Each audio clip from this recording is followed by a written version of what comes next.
নমস্কার, উমার হেসেলে আপনাদের সবাইকে স্বাগত। আরও একটা নতুন রেসিপি নিয়ে চলে এলাম। আজকে আমি রান্না করব দেশি মোরগের ঝোল। খুব সাধারণভাবে রান্না করব, সবাই আপনারা রান্না করতে পারেন। তো আমি যেভাবে রান্না করি সেটাই আপনাদের সঙ্গে শেয়ার করছি। ভালো লাগলে একটা লাইক দেবেন, শেয়ার করবেন সবার সঙ্গে। আর যারা আমার চ্যানেল থেকে দেখেন, চ্যানেলটিকে সাবস্ক্রাইব করে নেওয়ার অনুরোধ রইল। আর যারা আমার ফেসবুক পেজ থেকে দেখেন, তারা আমার পেজটিকে ফলো করে নেবেন। ভালো থাকবেন, সুখে থাকবেন। নমস্কার। দেশি মোরগের ঝোল করার জন্য একটা মোরগ এনেছি। মোরগটার ওজন ১ কেজি ৮০০। আজ যে মাংসটা রান্না করব, একদম সহজ পদ্ধতিতে এই মাংসটা আমি রান্না করব। তার জন্যে একটা মশলা তৈরি করে নিচ্ছি। মশলাটার জন্য এখানে আমি ৮-১০ কোয়া রসুন নিলাম, হাফ চামচ মতো গোলমরিচ, ১ চামচ জিরে, গোটা জিরে, আর এখানে আমি শুকনো লঙ্কা ভিজিয়ে রেখেছি সেটা দেব, আর কিছুটা আদা। এইটা সমস্ত কিছু দিয়ে আমি একটু জল দিয়ে একটা সুন্দর করে পেস্ট তৈরি করে নেব।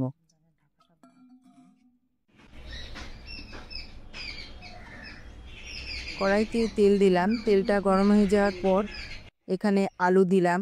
দেশি মোরগের ঝোল রান্না করব, আর আলু দিলে তো খুব ভালো লাগবে খেতে, তো কিছুটা আলু দিলাম। আলুটাকে নুন আর হলুদ দিয়ে লাল লাল করে ভেজে নেব। ভাজাটা হয়ে গেছে, এবার আলুটাকে আমি তুলে নিচ্ছি।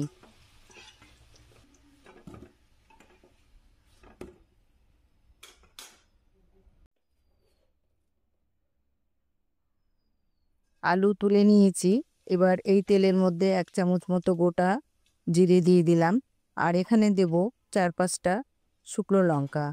এই রান্নাটা কিন্তু খুব সহজেই করা যায়, সবাই করতে পারে, তো আমি করছি তাই আপনাদের সঙ্গে শেয়ার করছি। আর এখানে দিলাম গোটা গরম মশলা, ৪টে এলাচ ফাটিয়ে নিয়েছি, কিছুটা লবঙ্গ, আর ২টো তেজপাতা, আর ২ টুকরো মতো দারচিনি।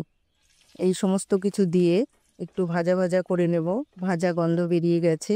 এবার আমি ২টো বড় সাইজের পেঁয়াজ কুচিয়ে রেখেছি। যেহেতু মাংসের পরিমাণ আমার একটু বেশি, সেই জন্য এখানে আমি পেঁয়াজ দুটো এর মধ্যে দিয়ে একটু লাল লাল করে ভেজে নেব।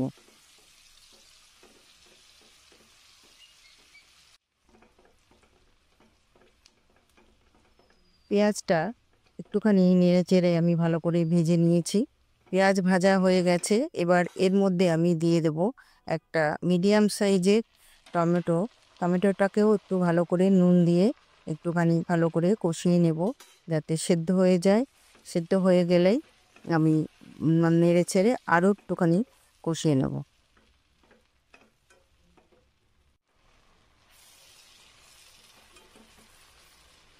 টমেটোটাও ভালো সেদ্ধ হয়ে গেছে। এবার আমি এর মধ্যে দিয়ে দেব বেটে রাখা মশলাটা। বেটে রাখা মশলাটা দিয়ে বেশ কিছুক্ষণ ভালো করে কিন্তু মিডিয়াম টু লো ফ্লেমে মশলাটাকে ভালো করে কষিয়ে নেব। এই মাংস রান্না করতে গেলে মশলাটা কিন্তু ভালো করে কষিয়ে নিতে হবে। আর দেশি মুরগির ঝোল খেতে কিন্তু খুবই ভালো লাগে। যারা খেয়েছেন তারা তো জানেন, আর যাদের যদি সম্ভব হয় তারা একবার এই রকম মুরগির মাংস বা মোরগের মাংস রান্না করে খাবেন।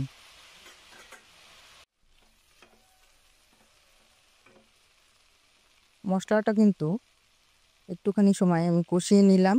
এবার পাত্রটা ধুয়ে একটুখানি জল দেব, তলায় লেগে যাচ্ছে মশলাটা, তাই জন্য একটুখানি ভালো করে একটুখানি কষিয়ে নেব। জল দিলাম, জলটা দেওয়া হয়ে গেছে। এবার একটুখানি নাড়াচাড়া করে কষিয়ে নিচ্ছি।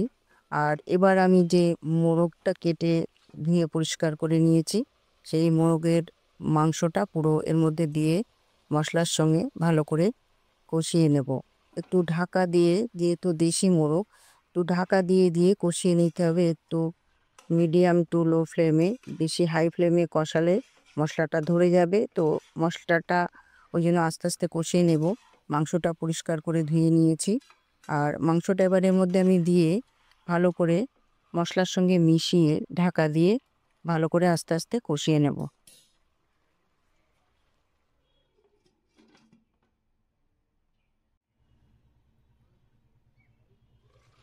ঢাকা দিয়ে কিছুক্ষণ রান্না করলাম। মাংসের থেকে একটু জল বেরিয়েছে, তো জলটা টানা পর্যন্ত আরও কিছুক্ষণ নাড়াচাড়া করে ঢাকা দিয়ে রান্না করে নেব। এইভাবে ভালো করে মিশিয়ে ঢাকা দিয়ে রান্না করলে মাংসটা সুসেদ্ধ হবে। আর এখনো পর্যন্ত আমি এখানে লবণ হলুদ ব্যবহার করিনি।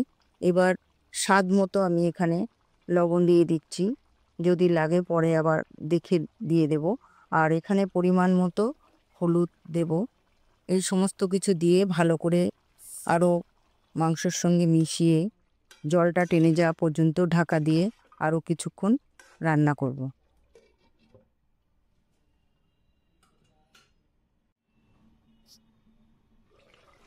ঢাকা দিয়ে কিছুক্ষণ রান্না করলাম, বেশ খানিকটা জল বেরিয়েছে। এখনও কিছুক্ষণ রান্না করতে হবে, তো ঢাকা দিয়ে আমি আরও কিছুক্ষণ রান্না করব। এখানে আমি 1 চামচ মতো কাশ্মীরি লঙ্কার গুঁড়ো দিলাম, তাতে করে ঝোলটা দেখতে কিন্তু খুবই সুন্দর হবে, খেতেও ভালো লাগবে।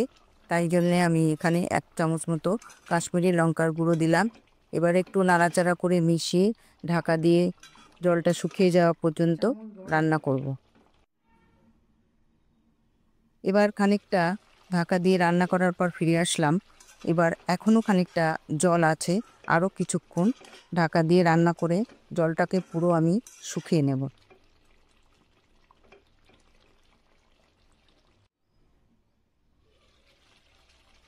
একদম জলটা টেনে এসছে, ঢাকা দিয়ে বেশ কিছুক্ষণ রান্না করলাম। রান্নাটা এইভাবে আস্তে আস্তে মিডিয়াম টু লো ফ্লেমে ভালো করে কষিয়ে নিতে হবে। দেশি মোরগের মাংস রান্না করতে কিন্তু বেশ সময় লাগে, তো আস্তে আস্তে রান্নাটা করলে খেতে ভালো লাগে। আর এখানে আমি ভেজে রাখা আলুর টুকরোগুলো দিয়ে দিলাম। আর অবশ্যই গরম জল দেব, কারণ আমি মাংসতে গরম জল দিই, আর গরম জল সবারই দেয়া উচিত। মাংসতে গরম জল দিলে মাংসটা ভালো সেদ্ধ হয়। তো এখানে আমি পরিমাণ মতো গরম জল দিয়ে দিচ্ছি। ঝোলটা যেরকম রাখবে সেই পরিমাণ মতোই জলটা দিয়ে দিতে হবে। তো আমি পরিমাণ মতো জল দিয়ে দিলাম। আর এখানে আমি দিয়ে দেব 2টো গোটা রসুন, কারণ আমার বাড়িতে গোটা রসুন খেতে ভালোবাসে। আপনারা যদি পছন্দ না করেন তাহলে স্কিপ করতে পারেন। তো 2টো গোটা রসুন দিয়ে আমি ঢেকে আরও কিছুক্ষণ রান্না করবে।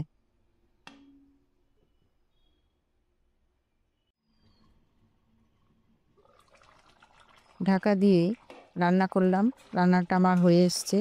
এবার এর মধ্যে স্বাদ মতো আমি মিষ্টি দেব। আপনারা যারা মিষ্টি পছন্দ করেন না তারা স্কিপ করবেন। আর এই মাংসতে একটু মিষ্টি দিলে কিন্তু স্বাদটা পাল্টে যায়, খেতে ভালোই লাগে।